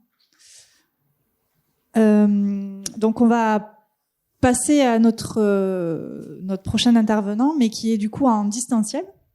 Donc, ça va nous prendre quelques minutes pour gérer encore cette modernité un peu compliquée. Mais ça devra aller. Hein. Voilà. Donc, je vais profiter du coup de cette petit laps de temps pour simplement vous rappeler donc cette histoire de questionnaire. Donc, si vous pouvez prendre le temps à la fin de la journée ou alors dans les jours qui arrivent pour le faire en ligne, voilà, ce serait vraiment très utile pour nous. Voilà. Vous rappelez aussi l'existence du dossier de connaissances. N'hésitez pas à le partager aussi à vos collègues autour de vous. Enfin, voilà, c'est vraiment une ressource qui est faite pour ça. Vous dire aussi que toutes les ressources qu'on a présentées aujourd'hui, les PowerPoints, les interventions, tout a été filmé. Les PowerPoints seront accessibles sur le site. Donc, tout ça, vous serez informés par mail de cette suite. Et vous engagez aussi à aller sur le site du DRAPS, regarder les matinales, les matinales qui ont été faites, les conférences en ligne, donc les matinales de la recherche du DRAPS. Parce qu'il y en a un certain nombre qui portent sur les jeunes, on en a fait une par exemple sur les réseaux sociaux et le rapport des jeunes à la sexualité via les réseaux sociaux. Enfin, voilà, il y a beaucoup de thèmes qui pourront vous intéresser. Bon, voilà. Je voulais d'abord vous saluer. Oui, et donc Dr Olivier qui est président directeur, c'est ça, de la FEREPSI. Voilà, oui, bonjour. Bonjour et très heureux d'être parmi vous aujourd'hui, même si je suis malheureusement en visio, vous n'ayant pas pu venir à Carcassonne, je m'en excuse. Merci aux organisateurs, merci au DRAPS de nous avoir invités. Donc, je me présente brièvement, je suis le docteur Olivier, je suis psychiatre à Montauban, dans le Tarn-et-Garonne, où je coordonne une unité d'hospitalisation psychiatrique à domicile. Et je suis également le président-directeur de la FEREPSI, la Fédération régionale de recherche en psychiatrie santé mentale d'Occitanie. Voilà, et donc je vais partager mon écran et impeccable. Oui, donc je souhaiterais aujourd'hui vous présenter Viapsy, qui est un outil innovant qui sert à faciliter l'orientation et l'accompagnement en santé mentale. L'idée, c'est de vous aider, vous tous, professionnels ou usagers, à vous y retrouver un peu dans le labyrinthe de la psychiatrie. Alors, le Viapsy est un répertoire pédagogique qui va regrouper l'ensemble des dispositifs et des professionnels qui font des propositions de soins, d'accompagnement, d'entraide dans le domaine de la santé mentale. Et donc, je vais vous présenter ce site internet qui est un site pensé comme support à la fois pour les professionnels et pour les usagers, sans distinguo, parce qu'on s'est rendu compte qu'il n'y avait pas forcément besoin de distinguer les deux choses. Et vous verrez que l'idée, la volonté de base est de représenter la santé mentale de façon déjà déstigmatisée et accessible à tous. Et c'est une demande qui est venue sortir vraiment de la base où tous les gens que nous rencontrons nous disons on n'y comprend rien dans le labyrinthe de la psychiatrie, c'est trop compliqué de s'y retrouver et ça serait vraiment bien qu'on ait quelque chose qui nous aide là-dessus. Et donc c'est Nicolas Navarro, le docteur Navarro, qui est porteur de ce projet au sein de la FEREPSI et qui a développé avec son équipe donc ce site. Alors, que vous dites? Donc, ce site est financé par l'ARS et la FEREPSI donc met en œuvre ce projet et nous sommes accompagnés donc par l'équipe Dr Navarro, vous voyez, et ses deux collaboratrices, Naïma Bellassan et Yannick Moubouché-Kermarek. Donc, cette équipe Viapsy, qui est l'équipe de la FEREPSI, ça a été soutenu par deux prestataires, attendez, je vais un peu trop vite, deux prestataires qui sont BSI, qui est le prestataire informatique, qui est une entreprise d'informatique du Gard, qui a commencé à nous soutenir dans le cadre d'un mécénat d'entreprise, et puis une agence de communication qui est la Clé à Molette, qui est une agence toulousaine qui nous aide beaucoup dans tout ce qui est conception graphique, positionnement sur Internet et diffusion de l'information. Et puis donc à l'ensemble de ces différents groupes s'associent des comités de pilotage départementaux, parce que pour savoir ce qui se passe sur un territoire, rien de mieux que les gens du cru et les gens qui effectivement vivent sur le terrain. Donc chaque département va être déployé grâce à un comité de pilotage et on s'appuie beaucoup notamment sur les projets territoriaux, les PTSM. Donc c'est un site d'aide à l'orientation, mais c'est aussi, vous le voyez, un répertoire pédagogique. Alors qu'est-ce que ça veut dire, ce répertoire pédagogique de l'offre locale en santé mentale? Ça veut dire qu'il va rechercher, mettre à votre disposition le maximum de ressources, que ce soit des médecins ou des psychologues ou des psychothérapeutes travaillant en santé mentale, tout ce qui concerne le sanitaire, le médico-social et le social autour de la santé mentale, les associations d'aide, mais aussi, vous voyez, tout ce qui est service de prévention et d'aide à distance en santé. Alors, effectivement, le plus complexe, c'est de savoir comment délimiter un périmètre pertinent et donc quelles sont les zones grises, parce que, effectivement, mettre l'adresse d'un psychiatre, ça paraît, ou d'un hôpital psychiatrique, ça paraît une évidence, mais il y a beaucoup de personnes, par exemple, toutes les personnes qui travaillent dans le développement personnel, par exemple, où est-ce qu'on les situe? Et donc, il y a toute une zone grise un peu complexe. Pour résoudre ce problème-là, nous avons décidé de nous appuyer sur l'intelligence collective, et notamment celle des comités de pilotage départementaux. Alors, ce périmètre, je vous l'ai dit, est l'élément le plus difficile à discerner, avec comme idée principale de conserver une spécificité en santé mentale. C'est pour ça que vous n'y trouverez pas, par exemple, les médecins traitants, mais avec un risque aussi de dilution de l'information et de diminution du service rendu si on mettait trop de monde, d'où l'idée c'était de préférer quelque chose d'utile à quelque chose de trop exhaustif. Alors, je vous ai dit répertoire et pédagogique. On va essayer très rapidement de définir ces deux dimensions. Alors, répertoire, parce que effectivement, d'abord, il faut le valider. C'est là tout l'intérêt de l'équipe Ferepsi qui va servir de tamis dans l'implémentation des données et qui va permettre d'homogénéiser la présentation des données et de vérifier, de s'assurer que effectivement, il n'y a pas de caractère promotionnel des informations données. Il faut également que ce répertoire soit unifié, c'est-à-dire qu'il faut construire une base de données qui soit solide, qui va utiliser différentes sources pour qu'on soit complet. Donc, ça va être des accès libres où des gens peuvent nous interpeller. Ça va être des conventions, notamment avec le ROR, le répertoire opérationnel de ressources de l'ARS. Et puis aussi, ce sera la recherche documentaire de l'équipe Eliapsi. Mais il faut aussi que ce soit un répertoire actualisé. C'est-à-dire que le risque, c'est que très vite, les informations deviennent obsolètes. Et donc, il est nécessaire de combiner plusieurs stratégies. Donc, l'équipe de veille du comité de pilotage de chaque département va en faire partie. Et puis, il y a possibilité de remonter par les informateurs ou par les utilisateurs des informations erronées qu'ils auraient éventuellement repérées. Et d'autres stratégies comme des envois automatiques avec retour pour évaluer la pertinence des informations données. Et enfin, il faut que ce soit des infos d'un répertoire territorialisé permettant de définir effectivement l'offre de soins en santé mentale et en psychiatrie sur chaque territoire avec un maillage qui est adapté au territoire, c'est-à-dire qu'effectivement sur un département bien sûr comme l'Hérault ou la Haute-Garonne, probablement que le maillage sera un peu différent d'un département comme le Tarn-et-Garonne ou la Lozère. C'est dans cet ancrage territorial vraiment qu'on se situe. D'ailleurs, bientôt le site sera amélioré puisqu'on aura une cartographie qui facilitera encore plus l'orientation. Voilà. Et donc cette notion de territoire est très très très importante pour nous. Je vous ai dit répertoire, mais je vous ai dit aussi pédagogique. Pourquoi? Eh bien, l'intérêt de l'équipe Ferepsi, c'est d'abord de vous présenter quelque chose qui est dans un bel écran avec une dimension esthétique. Et on s'est appuyé pour cela sur deux illustrateurs, Olivier Balès, que vous connaissez peut-être, qui est un illustrateur connu, qui travaille beaucoup dans la presse et qui aussi dessinateur de BD, et qui présente un carrousel pour rendre ce site très esthétique et à la fois déstigmatisant. Et puis Léa Germain, qui est une illustratrice qui effectivement va accompagner pas à pas l'utilisateur tout au long de la recherche.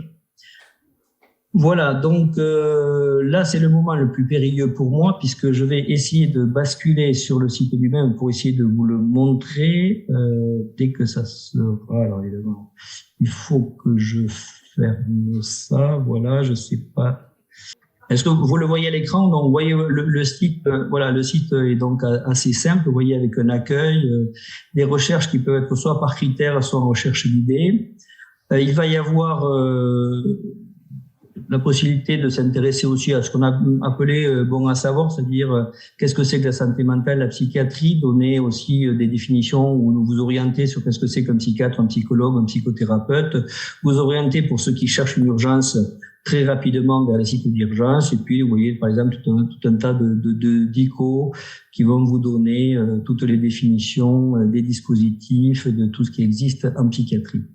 Mais si on part de l'accueil, vous voyez que vous allez être guidé par APA et il va y avoir en fait, bon pour l'instant sachez que, j'ai oublié de le dire mais c'est important puisque c'est un projet régional. Il est aujourd'hui ouvert sur 7 départements sur les 13. Les 6 derniers devraient être ouverts dans les mois qui viennent, normalement au début 2023. Les 13 départements d'Occitanie seront mis sur le site.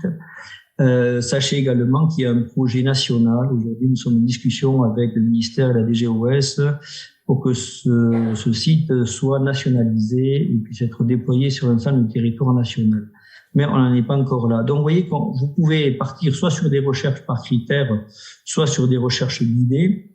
Si vous souhaitez être accompagné, par exemple, si on prend cette option, voilà, vous voyez qu'on va vous guider pas à pas. Alors, par exemple, mettons que j'habite sur Toulouse, on va faire ça rapidement. Admettons donc avec un code postal qui est de 31 000, que j'habite où vous voulez à Toulouse, mettons les Jean Jaurès. Ça sera le plus simple, voilà. Donc, on va vous demander quelles questions. Ça s'adresse à qui? C'est pour un adulte. Donc, c'est bon. On peut continuer, même si on couche pas tout, c'est pas un problème.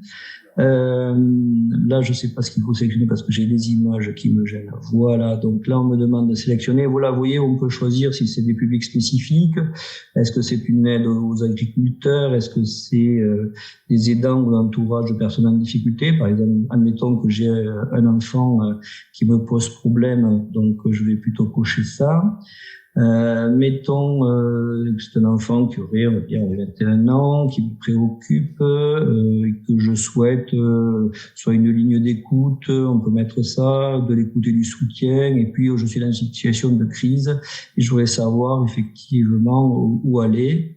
Et vous voyez que par quelques clics assez rapides, on va assez directement vers les bonnes personnes.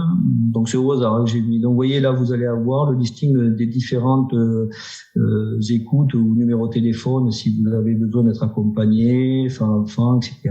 L'UNAFAM, l'écoute défense, médecin, l'association MO, l'alcool infoservice, drogue infoservice, écoute cannabis, etc. pour les joueurs. Et puis si vraiment par exemple vous avez un problème d'avis de suicide, vous voulez vous intéresser au 3114, vous allez voir la fiche et vous voyez que chaque fiche très rapidement s'ouvre avec à la fois une présentation succincte, savoir à qui ça s'adresse, quels sont les publics, en quoi ça consiste effectivement. Là, par exemple, c'est une écoute, un soutien national pour la prévention du suicide et à qui ça s'adresse, aux particuliers, comment faire pour s'y adresser, appel direct, ligne d'écoute gratuite et confidentielle. Vous pouvez imprimer si vous voulez la fiche ou signaler une erreur si vous voyez une erreur.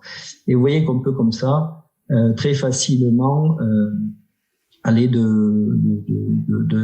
recherche à une autre et retrouver à peu près tous les établissements si vous cherchez un ITEP pour votre enfant, si vous cherchez un IME, si vous cherchez un ESAT, un GEM, les coordonnées d'un hôpital ou d'un service, vous les trouverez sur ce site. Vous voyez en quelques clics assez rapidement avec un périmètre qui est rapidement accessible et pertinent. Voilà, je crois que je suis dans les temps. Et j'espère avoir fait un peu le tour. Je ne sais pas si vous souhaitez, on va arrêter le partage. Voilà, si vous souhaitez poser des questions ou si vous le faites après, je ne sais pas. Je reste à votre disposition. Merci beaucoup. Merci. Alors effectivement, vous faites bien de le mentionner, on va passer à un temps d'échange avec l'ensemble des intervenants de ce début d'après-midi. Donc si vous pouvez revenir sur scène, pour ceux qui ont parlé, vous installer sur les fauteuils. Donc Monsieur Rigolo, Madame Potier, J'ai plus mon programme en tête. Mohamed, Monsieur Gaouti. Et mes collègues Karen et Margot. Ben non, je vous oublie pas, ce serait trop facile. Donc on va passer un petit temps de questions. Oui, alors c'est à nouveau Madame Bata. Alors moi je viens avec encore un sujet on n'ose pas trop aller dessus, mais on parle d'orientation, on parle de maillage, et je vais rebondir un peu sur la remarque de la collègue infirmière de ce matin. C'est la question des informations à caractère secret qu'on peut partager. Le milieu éducatif, en fait, quand on travaille dans le milieu social ou médico-social, on est heurté souvent. Alors, soit on n'est que infirmière, donc un médecin ne parle pas avec une infirmière, ne transmet pas d'informations. Ou des fois, qu'on appelle un CMP, on peut être buté au secrétariat en disant, on peut pas aller au-delà pour avoir des informations. Il y a des collègues il y a des fois des professionnels. On peut aussi avoir des médecins qui jouent le jeu et qui partagent. Mais c'est vrai que, par exemple, moi, j'ai été recrutée parce que je suis infirmière, pour pouvoir faire le pont entre les éducateurs et le milieu sanitaire. C'était un choix qui a été fait par le directeur territorial pour que je puisse bénéficier d'avoir des informations dites du secret professionnel. Et c'est un sujet qu'on a, dès qu'on commence à aller dessus, c'est compliqué de baliser pour qu'on puisse de chacun de sa place faire son boulot, notamment du boulot des éducateurs qui, s'ils n'ont pas d'informations suffisantes et nécessaires, je dis pas qu'il faut qu'ils aillent il y a des lois, donc on doit les respecter. Mais en tout cas, que les informations nécessaires et suffisantes puissent arriver jusqu'au secteur éducatif pour qu'ils puissent faire aussi de leur place le travail avec un sentiment de sécurité, parce que ne pas savoir, des fois, ça crée de l'insécurité en disant c'est plutôt du psy, on va relancer, après on rentre dans les débats. Voilà, donc c'est cette question-là, en fait, comment on partage et comment on maille, notamment quand on arrive à travailler en réseau.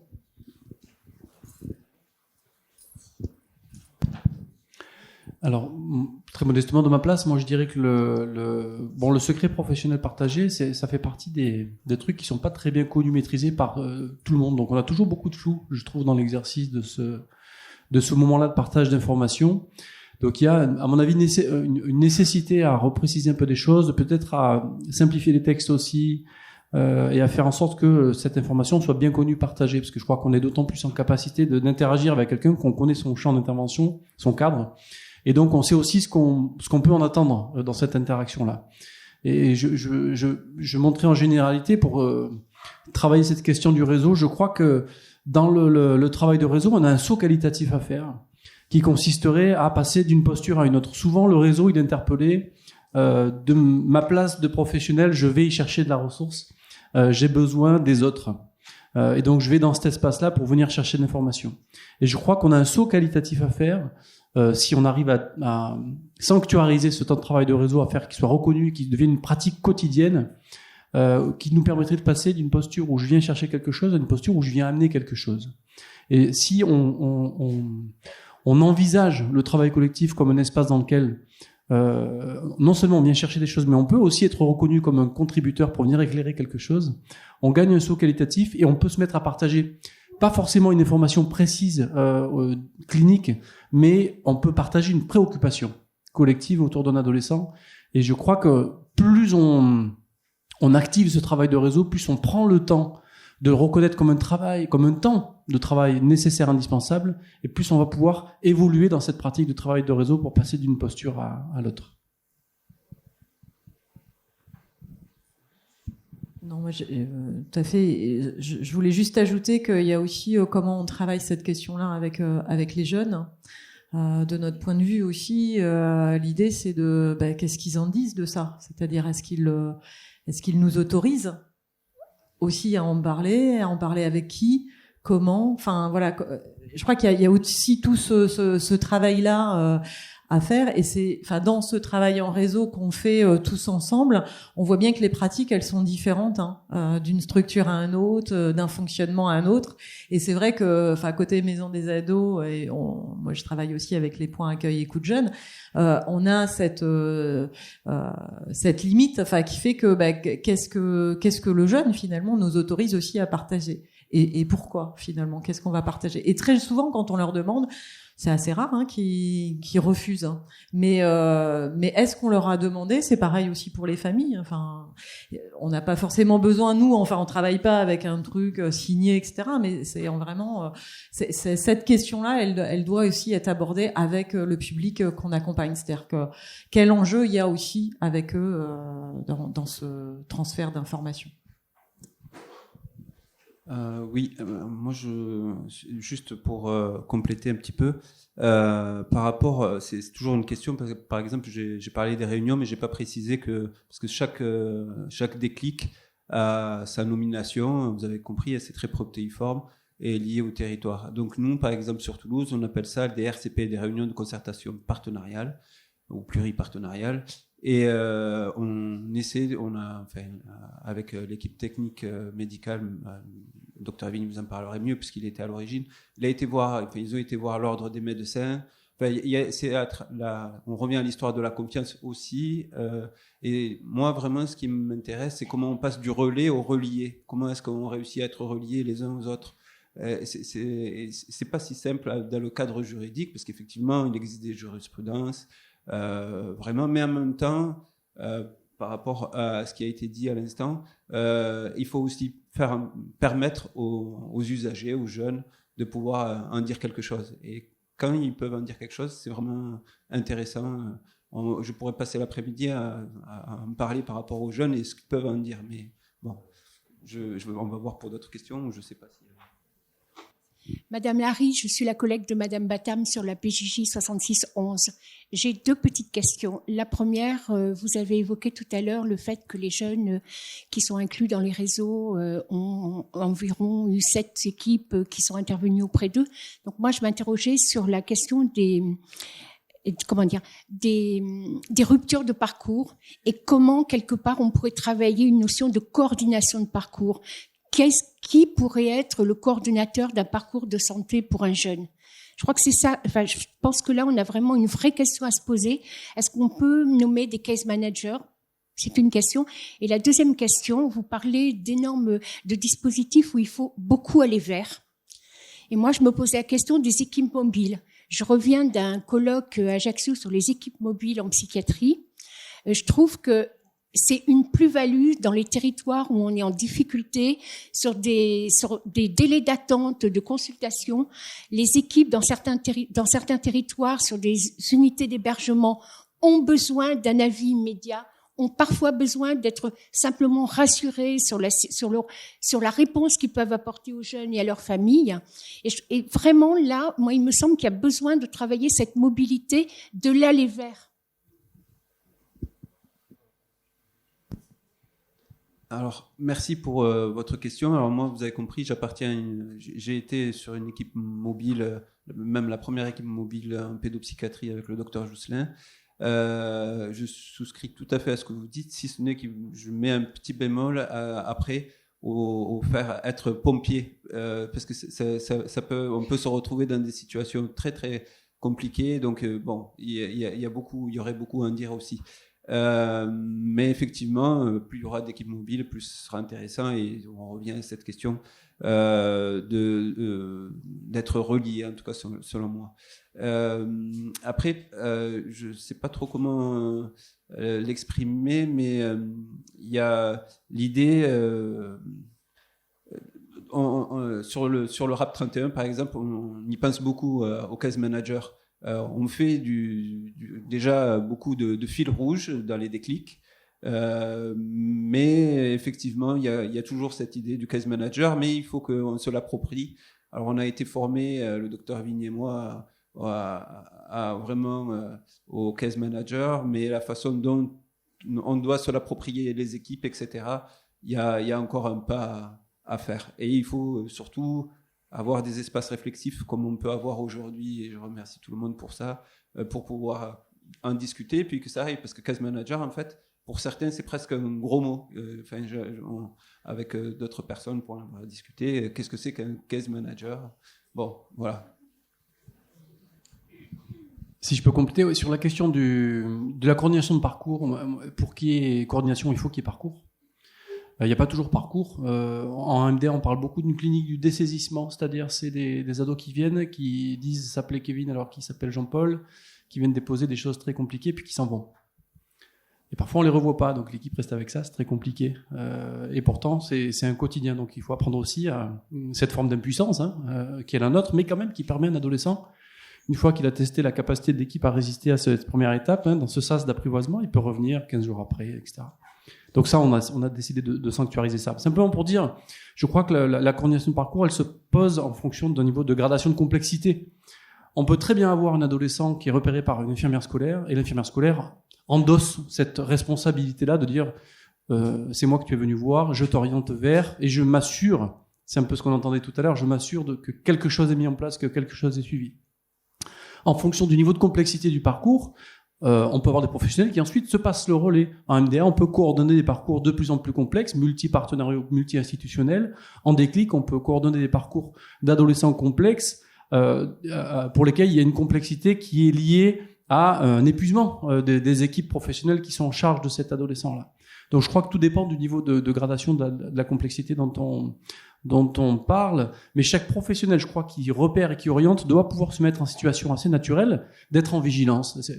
Pour ça, moi, j'aime bien ce que tu dis du côté de la reliance et puis d'être dans une préoccupation partagée. Comment je garde une préoccupation pour cet adolescent qui, quelque part, lui signifie qu'il a une valeur, là où parfois il peut être en posture très dépréciative pour lui.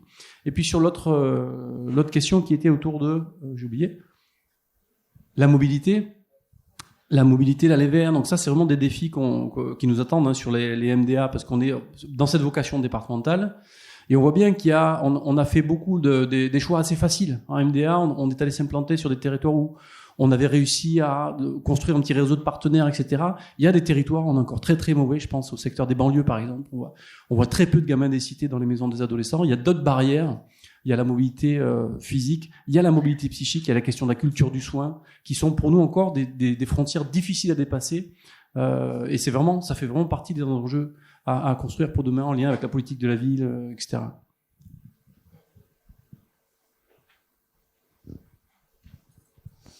Oui, bonjour. Moi, je m'appelle Thomas Guet, je suis responsable d'une MEX à Foix pour les PEP 09. On regardait par rapport à la question des déclics, il y a des départements où il n'y en a pas encore. Comment ça se fait? Est-ce que c'est en voie de développement et est-ce qu'on peut espérer avoir accès rapidement à ce genre de dispositif? Merci. Eh bien, merci pour la question, parce que c'était quand même ma mission principale que de dire que effectivement, il y a l'idée quand même de l'ARS, c'est de déployer, donc ma mission avec ma collègue Agnès Chamaillou-Douglas et le docteur Séverine Pavoine, c'est de rencontrer l'ensemble des partenaires, quels qu'ils soient, pour essaimer les déclics sur les territoires non pourvus. C'était voilà. On va échanger les numéros, oui.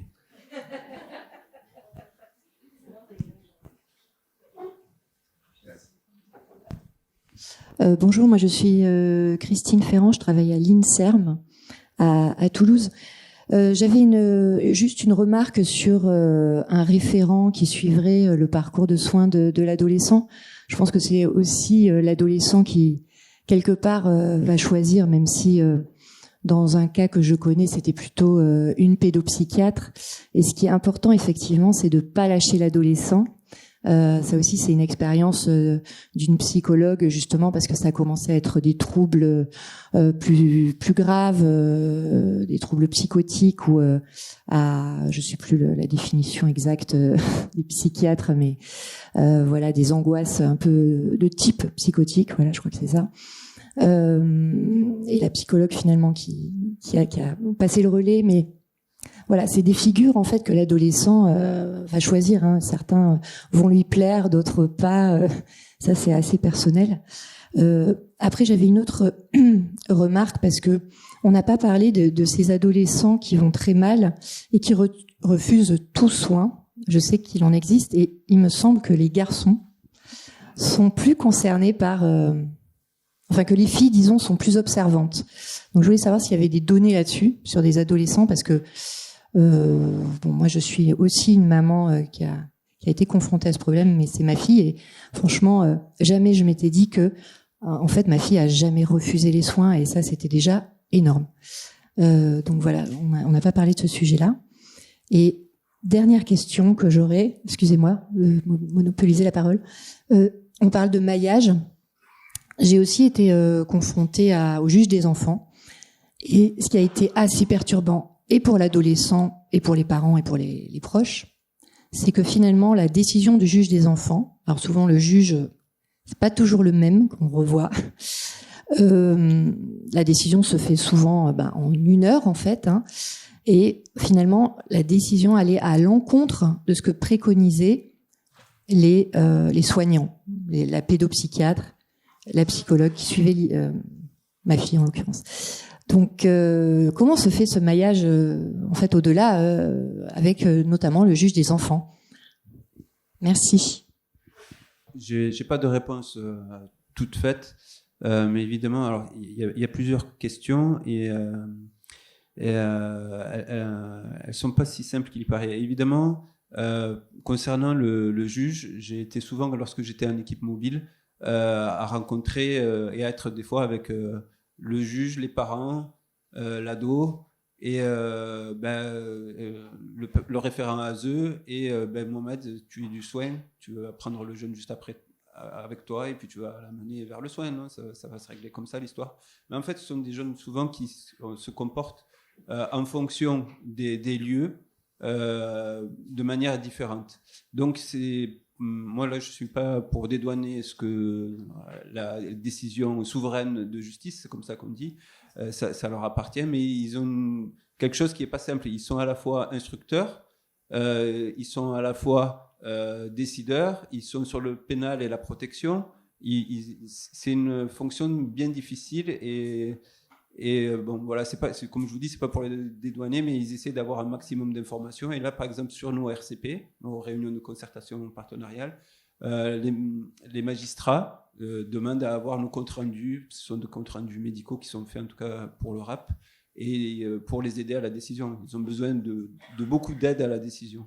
Concernant l'aspect plus de la claustration pour les jeunes, on a vu ça beaucoup en fait, c'est le phénomène Hikikomori. Alors, je ne sais pas les données ici en France, on pourra poser la question peut-être après, mais oui, on a vu ça monter en flèche dès 2009, moi en 2014 on en a vu quelques-uns, et puis en fait l'effet sous cloche plus l'éco-anxiété et puis tout ce qu'on pourrait décrire après, mais les psychiatres le feront bien mieux que moi.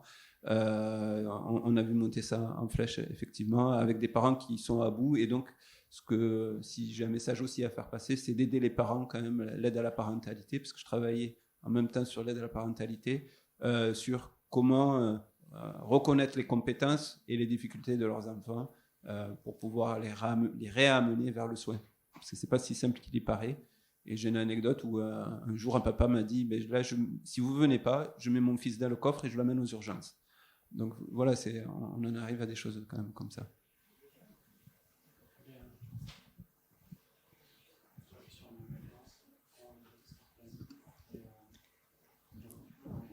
Alors peut-être juste rapidement, c'est moi qui parle. La maître du temps, voilà. Juste 2 minutes et on conclura là. Non, alors l'idée c'était peut-être effectivement de revenir sur la question des ruptures, ou peut-être de la manière de penser aussi la prise en charge. Enfin après, nous, maison des ados, on travaille pas trop avec les juges pour enfants. En tout cas, on peut les avoir peut-être souvent les parents. On a des parents qui sont souvent en conflit parental, avec des ados qui subissent souvent ce conflit et qui sont pris comme objet de ces questions-là. Donc c'est d'où l'intérêt de séparer un peu les espaces pour les parents d'un côté, pour le jeune de l'autre. Je trouve que ça c'est une bonne matière en tout cas d'essayer de travailler cette question-là. Et après sur comment on va effectivement faire alliance, c'est-à-dire des fois on va faire alliance avec le jeune et moins avec le parent. Comment on va faire alliance avec le parent et des fois un peu moins avec le jeune. Enfin voilà, c'est quand même pas évident. Et après, moi, je voulais revenir sur la question des garçons, des filles, qui. Alors, dans beaucoup de maisons des ados, il y a quand même un équilibre. Alors, il y a un petit peu plus, mais ça dépend des années. Enfin voilà, c'est pas spécifique. Je trouve qu'il y a quand même un certain équilibre garçon-fille, quand même, qu'on remarque sur les maisons des ados. Et du coup, après, voilà, c'est comment chacun va se servir de cet espace de parole. Alors effectivement, des fois les filles, elles sont plus aptes ou en tout cas elles saisissent des fois plus facilement la question de la parole. Mais c'est pas vrai en fait quand on travaille cette question-là et qu'on l'ouvre aussi pour les garçons. Et du coup, ils s'en saisissent. Alors ils mettent peut-être des fois un peu plus de temps. Et c'est ce qu'on disait, c'est des allers-retours. Hein. Aussi, c'est la confiance, tout ce qu'on va pouvoir travailler avec ces jeunes pour qu'ils puissent y revenir et se dire que je peux déposer quelque chose et c'est pas trop dangereux, ni pour lui, ni pour ses parents. Je vous propose de faire une très courte pause. Et merci beaucoup pour la qualité de ces échanges, toujours trop courts.